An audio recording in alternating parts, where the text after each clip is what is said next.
Assalamualaikum warahmatullahi wabarakatuh. Salam sejahtera untuk kita semua. Perkenalkan, saya Yulianto, salah satu dosen Teknik Informatika dari Fakultas Ilmu Komputer Universitas Kuningan. Perkenankan, kali ini saya akan menjelaskan mata kuliah yang saya ampu di program studi Teknik Informatika S1, yaitu mata kuliah Bahasa Pemrograman 1. Video ini saya buat dengan tujuan untuk memenuhi salah satu persyaratan dari sertifikasi dosen tahun 2023, yaitu pernyataan diri dosen dalam unjuk kerja Tridharma Perguruan Tinggi atau PDD UKTPT khususnya di bidang pengajaran. Adapun metode yang digunakan dalam pembelajaran bahasa pemrograman 1 yaitu menggunakan metode DIA atau Delivery, Interaction, and Assessment. Delivery atau penyampaian materi pembelajaran.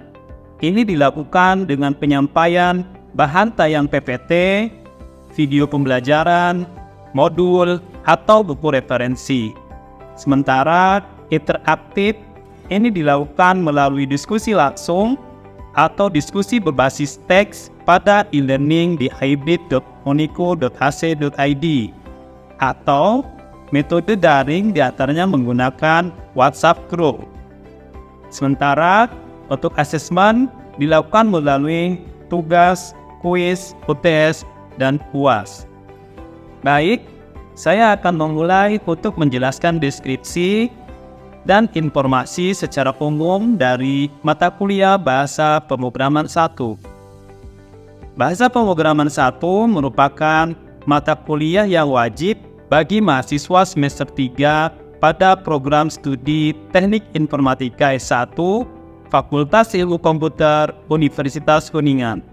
Mata kuliah Bahasa Pemrograman 1 ini memiliki bobot sebesar 2 SKS dan 1 SKS praktikum selama 1 semester.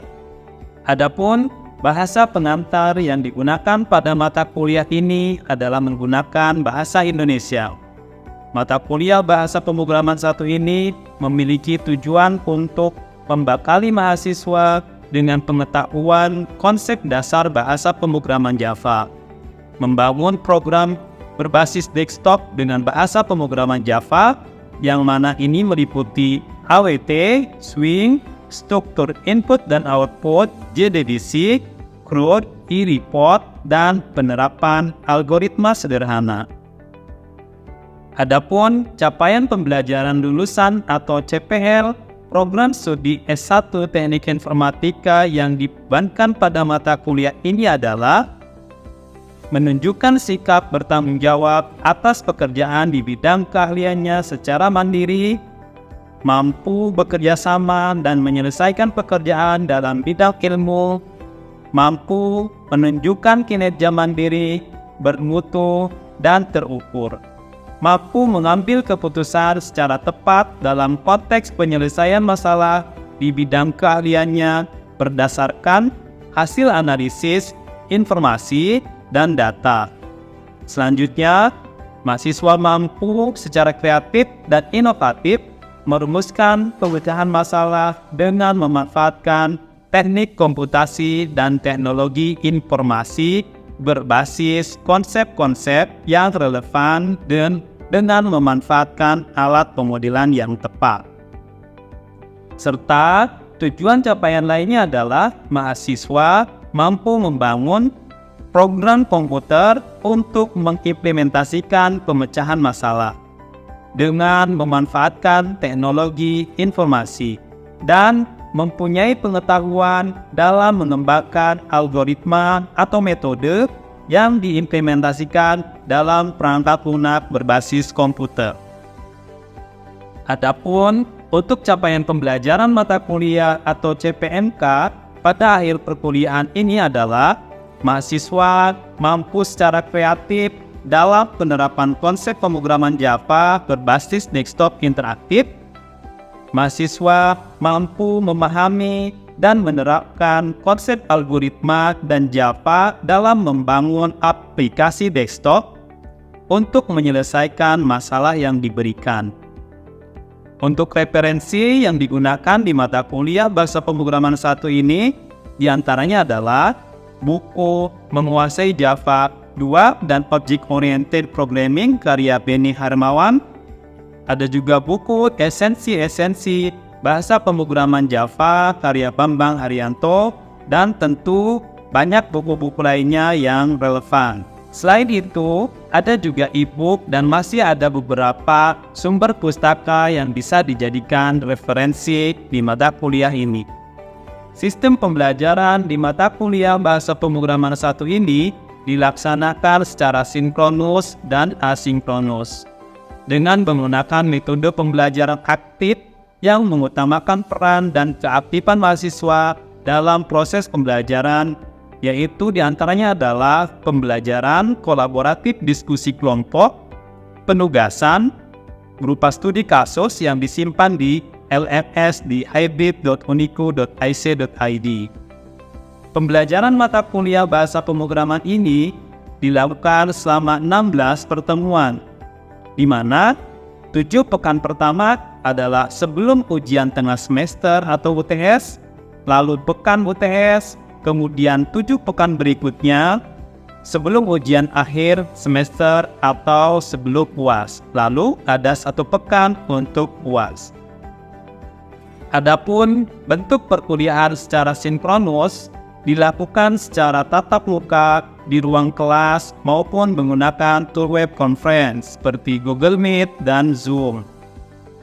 Sedangkan pelaksanaan perkuliahan secara asinkronus dilakukan melalui WhatsApp group atau forum diskusi di LMS hybrid.unico.ic.id, di mana ini digunakan untuk memfasilitasi mahasiswa dalam berdiskusi perihal mata kuliah Bahasa Pemrograman 1 dan penugasan secara mandiri maupun kelompok. Adapun untuk evaluasi hasil pembelajaran mata kuliah Bahasa Pemrograman 1 ini didapatkan dari kuesioner interaktif, penugasan, diskusi kelompok, UTS, dan UAS. Kuis interaktif dilakukan sebanyak 2 kali dan penugasan terstruktur baik secara mandiri maupun kelompok dilakukan sebanyak 2 kali. Lalu untuk diskusi kelompok, di mana penilaiannya didasarkan pada keaktifan setiap anggota kelompoknya.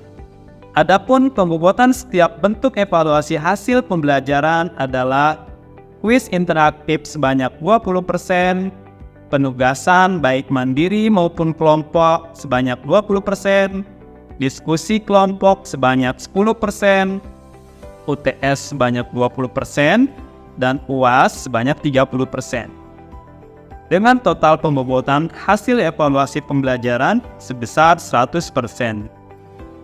Demikian informasi yang bisa saya sampaikan mengenai mata kuliah Bahasa Pemrograman 1 untuk mahasiswa program studi Teknik Informatika S1 Fakultas Ilmu Komputer Universitas Kuningan. Berikutnya merupakan cuplikan dari proses pembelajaran yang saya laksanakan. Selamat menyaksikan.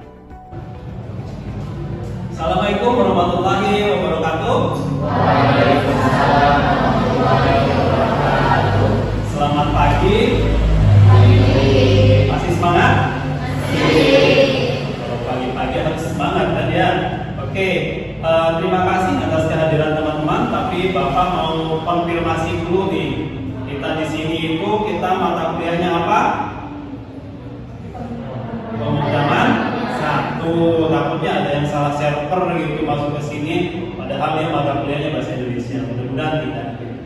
Baik, pada pertemuan kita kali ini, setelah kemarin kita membahas tentang Java, apa itu Java, pengertian apa itu Java ya. Sekarang kita masuk ke materi yang kedua, yaitu tipe data. Kita akan belajar banyak tentang apa sih itu tipe data. Tapi sebelum jauh ke materi yang tipe data tersebut, Bapak akan flashback. Minggu kemarin kita sudah belajar tentang apa struktur dari Java.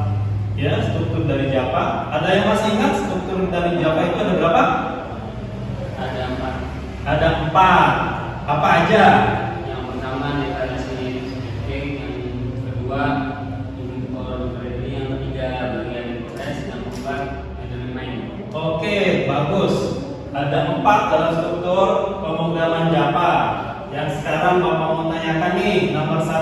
apa itu?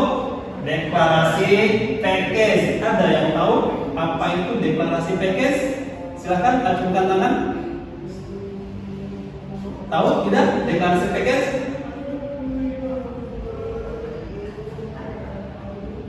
Boleh? Ada yang tahu deklarasi package apa itu? Kamu lagi deh, apa? Deklarasi package adalah sebuah folder yang berisi sekumpulan program Java. Oke, bagus ya. Deklarasi package adalah sekumpulan folder yang berisi pemrograman Java. Nah, itu yang pertama. Yang kedua adalah import library. Apa itu yang dimaksud import library? Ada yang tahu? Oke, siapa? Kamu namanya siapa? Laina. Silakan, Laina apa? Sekumpulan kelas dan fungsi yang bisa kita gunakan dalam membuat Ya, itu namanya bagian library. Ada lagi yang ketiga yaitu bagian kelas. Ada yang tahu? Yang bisa jawab? Bagian kelas apa? Bagian kelas itu? setiap program harus dimenulis di dalam kelas sampai nanti bisa dibuat menjadi objek. Oke, benar sekali. Sudah ada tiga nih. Yang terakhir, yang keempat. Yang keempat itu apa tadi? Metode main.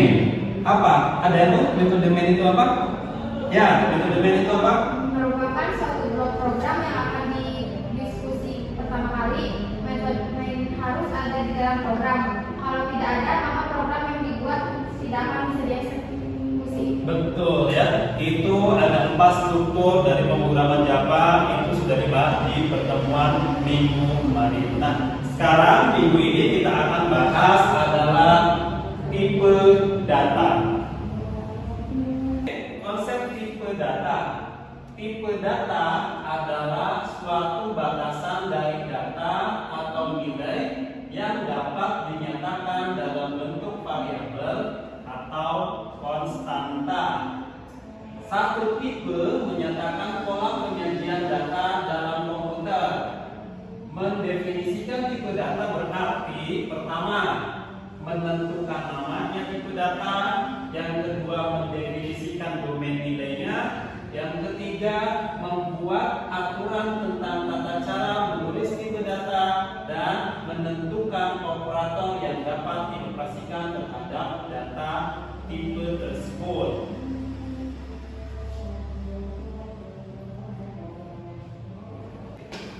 Analoginya begini, manusia itu mempunyai kulit sama dengan data. Rambut, kepala, kaki, tangan itu adalah data. Maka data-data tersebut mempunyai tipe, ya.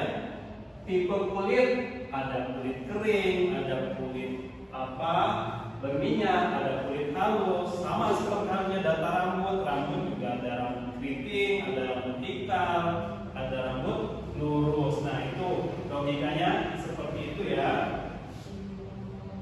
Konsepnya begini. Kemudian konsep tipe data. Dalam konteks pemrograman komputer, data adalah yang akan diolah oleh program. Contoh, kita ingin membuat suatu program di mana program itu digunakan untuk menghitung atau mencari nilai dari garis miring. Kita akan bikin program untuk mencari segitiga siku-siku dari garis miringnya. Maka data yang diperlukan adalah bilangan yang menunjukkan sisi tegak dan sisi yang mendatar. Ya, itu contohnya. Selanjutnya, kalau kita ingin menulis, tujuan programnya adalah mengirim tulisan. Gambarnya adalah A, B, C, D. Maka datanya adalah di sana ada karakter, ada angka, ada kalimat, ada huruf, ya. Selanjutnya, kalau kita mau bikin program untuk mengelola basis data medis, maka data yang kita kumpulkan itu mulai dari nama pasien, ya, alamat si pasien, nama dan tanggal lahir, dokter dan obatnya, itu adalah data. Kita bahas satu-satu. Apa itu tipe data primitif? Ya, tipe data primitif itu adalah tipe data yang merupakan tipe data yang standar yang tidak tidak diturunkan dari objek manapun. Ini tipe data primitif. Tipe data primitif merupakan tipe data yang paling sering digunakan dalam membuat kode program. Dalam bahasa Java terdapat 8 tipe data primitif, yaitu pertama, ya, ada tipe data break, ada tipe data short, ada integer, ada long, ada float, ada double, ada boolean, dan satu lagi yaitu ada data tipe datanya adalah char atau karakter. Sampai sini teman-teman bisa memahami ya, tipe data primitif ada berapa? 8. Oke.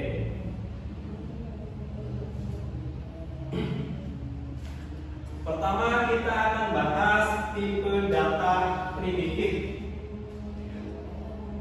Tipe data primitif yang pertama adalah byte. Byte merupakan tipe data dengan ukuran dan jarak range-nya yang paling kecil.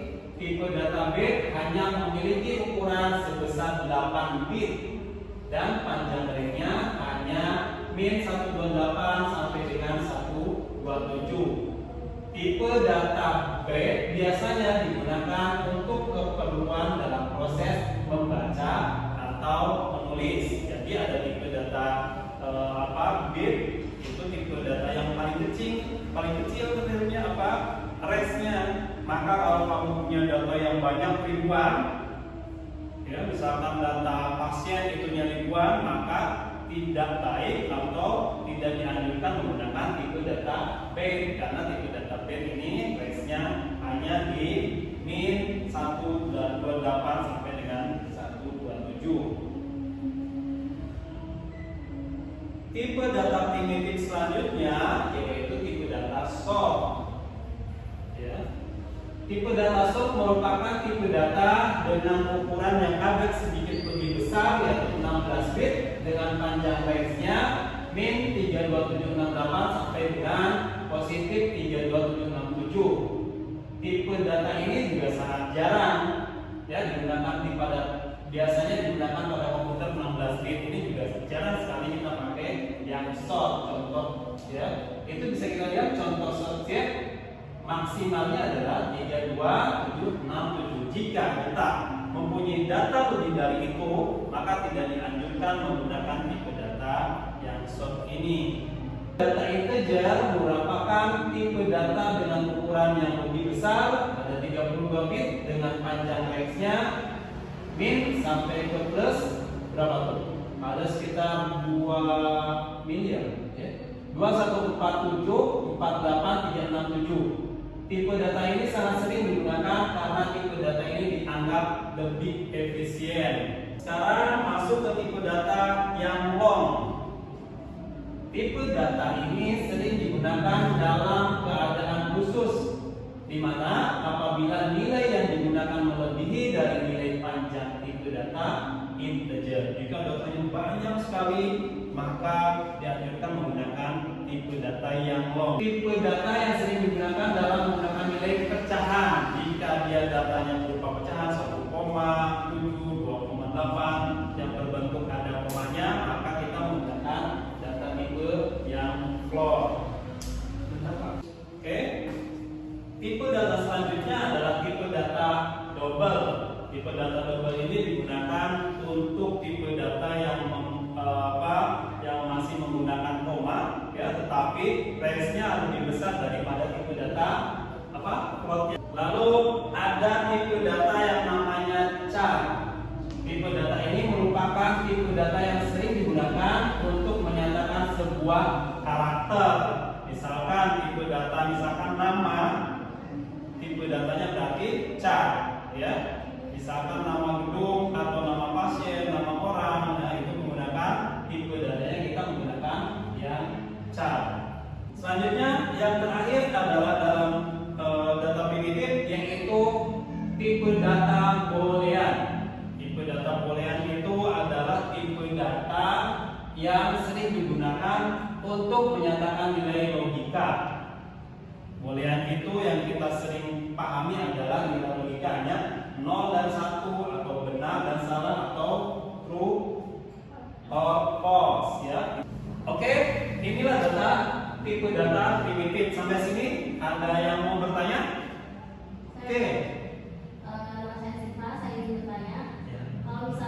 punya data yang ukuran 1 juta, sebaiknya kita menggunakan tipe data apa, Pak? Oke, terima kasih. Pertanyaannya bagus sekali. Nah, teman-teman, untuk melakukan pemilihan data atau tipe data, maka kita lihat dulu isi datanya ya. Misalkan tipe data isi datanya hanya 1 sampai 100. Ngapain kita pakai plot atau ngapain kita pakai chart ya? Maka pemilihan tipe data ini sangat menentukan sekali. Semakin kamu jika kita menentukan tipe datanya salah, ya, pemilihannya padahal datanya sedikit tapi menggunakan tipe data yang besar, maka itu akan menguras memori atau memakan memori sehingga program pun akan lebih berat, lebih besar. Maka misalkan ada tipe datanya 1 juta, kita bisa menggunakan tipe data yang integer, ya. Begitu ya, paham ya? Oke, silakan perhatikan ke depan. Apa kita akan buktikan besaran range dari setiap tipe data yang sudah Bapak tadi jelaskan. Pertama, ada tipe data integer. Contohnya ya, int itu adalah integer. Integer variabelnya adalah i. I itu adalah variabel dan integer itu adalah tipe data. Kita di sini variabelnya langsung didefinisikan. I-nya itu adalah 10 ya. Lalu kita akan coba tulis coding sederhana. Berapa sih nilai maksimal dari integer dan berapa sih nilai minimal dari sebuah tipe data integer? Ya, itu codingnya kita akan coba run.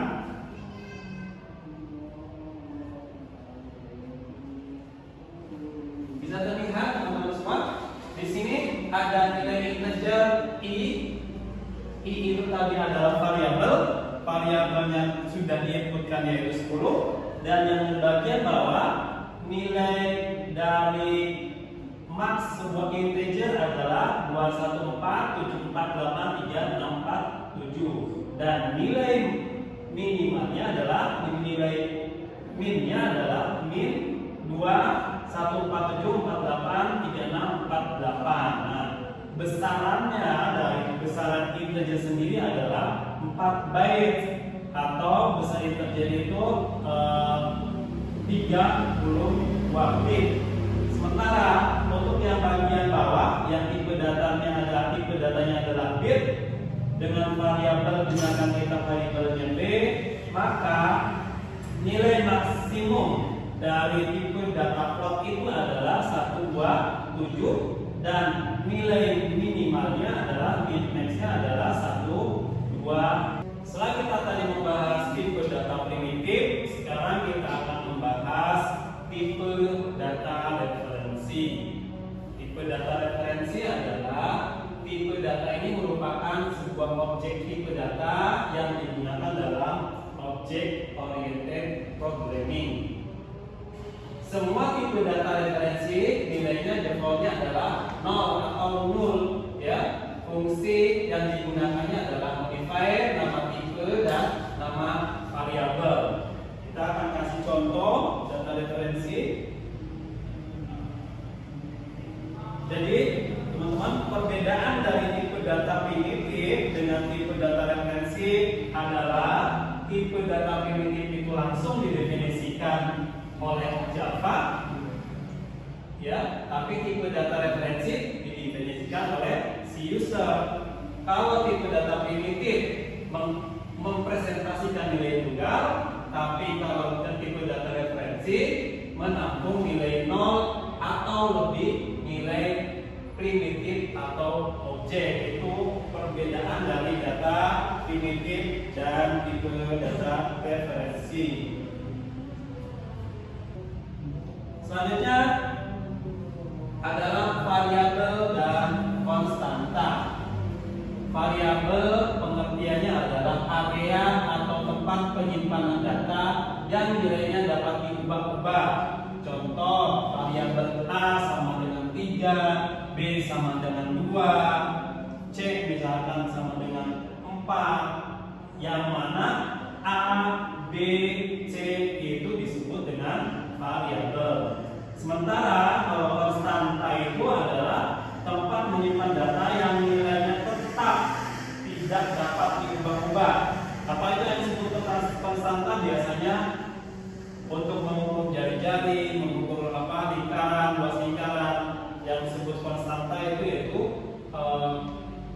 P-nya yang 3.14 itulah konstanta. Jadi paham ya? Paham mana variabel, mana konstanta. Dari sini teman-teman udah paham belum? Mana itu tipe data? Tipe data ini yang namanya tipe data ya. Ini tipe data, ini tipe data. Kalau yang ini variabel ya. Ini variabelnya belum ada isinya, yang ini variabelnya sudah ditetapkan yaitu variabelnya 10. Ini contoh kita akan membuat program untuk menghitung luas persegi panjang. Nah, sekarang kita sudah mulai masuk ke coding nih teman-teman. Ya, kita akan mencoba memasukkan variabel, memasukkan tipe data. Perhatikan. Oke, teman-teman semua, kali ini kita akan mencoba membuat sintak coding sederhana untuk mengaplikasikan tipe data dan variabel. Yang pertama ada string, tipe datanya string, variabelnya ada nama, ada alamat. Yang kedua ada tipe data integer untuk variabel usia, dan ada tipe data double untuk variabel tinggi. Lalu nama kita isikan dengan Tito, alamat diisikan dengan kuningan, usia diisi 30, tinggi diisi 165. Itulah sintaknya. Bapak mau tanya, output dari program ini bagaimana?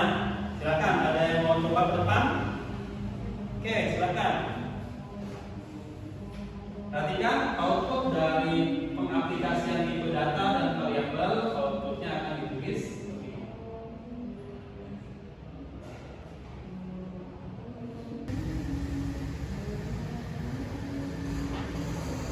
Oke, terima kasih. Ya, betul apa yang dituliskan teman kita ini.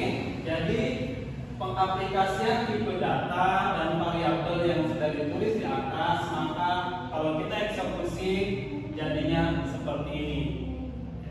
Oke, sampai sini paham teman-teman? Paham. Baiklah, kalau sudah paham, kita akhiri pertemuan kita kali ini. Kita sudah membahas tentang tipe data, banyak macam-macam tipe data. Ada tipe data primitif, ada juga tipe data ya, mohon diingat lagi ya, belajar yang rajin. Oke, sampai sini pertemuannya paham ya? Paham. Kalau sudah paham, Bapak kasih tugas. Teman-teman semua nanti di rumah coba bikin coding sederhana, program sederhana untuk menghitung luas persegi panjang.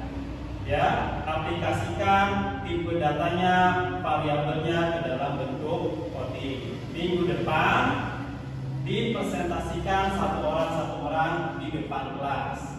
Paham ya? Paham. Oke, terima kasih untuk pertemuan kita kali ini. Mudah-mudahan kalian bisa menambah wawasan.